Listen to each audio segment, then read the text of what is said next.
ситуации, нам говорят коллеги, что у нас есть секретные данные, но мы ими не можем поделиться. Но у нас, как вы понимаете, тоже есть возможности получать конфиденциальную информацию. И поскольку эта информация касается вопросов, буквально связанных с жизнью и смертью, мы эту информацию не будем держать в секрете. Нам стало известно по информации из Швейцарского центра радиологического и химико-бактериологического анализа в городе Шпиц. Информация была получена на условиях конфиденциальности. Эксперты этого центра 27 марта завершили исследование образцов, которые были направлены им из Организации по запрещению химического оружия, образцов, которые были по линии ОСХО отобраны на месте происшествия в Солсбери.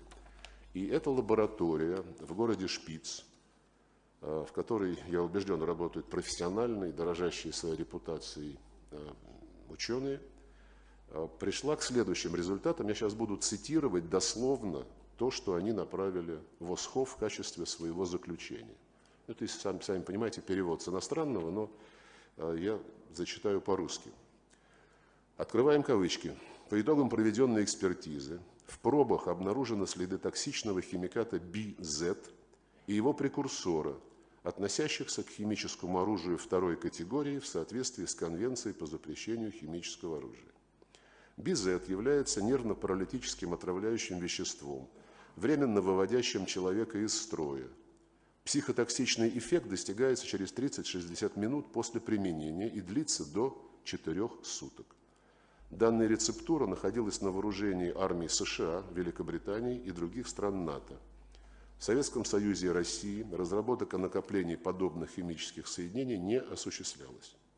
Кроме того, в образцах также выявлено наличие отравляющего вещества нервно-паралитического действия типа А-234 в исходном состоянии и в значительной концентрации, а также продуктов его распада. Кавычки закрываются. По оценке специалистов, установленная высокая, значительная концентрация А-234 неминуемо привела бы к летальному исходу. А с учетом его высокой летучести, вопрос об обнаружении специалистами центра в городе Шпиц этого отравляющего вещества в исходном состоянии, к тому же в чистом виде, высокой концентрации, представляется крайне подозрительным, потому что период между отравлением и взятием проб был достаточно продолжительным, 2 с лишним недели, по-моему. Вот. И принимая во внимание, что пострадавшая Юлия Скрипаль и полицейские уже выписаны из больницы, а Сергей Скрипаль, как сообщают нам британцы, не давая доступа ни к Юлии, ни к Сергею, пошел на поправку, клиническая картина больше соответствует применению именно отравляющего вещества BZ. Ни один из этих факторов, и вообще о BZ ничего не упомянуто в итоговом докладе, который эксперты Организации по запрещению химического оружия представили ее исполнительному совету.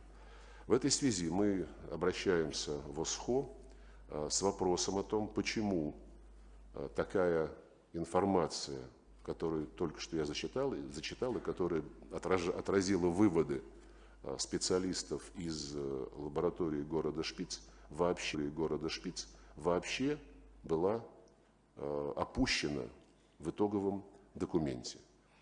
И, если, конечно, Организация по запрещению химического оружия будет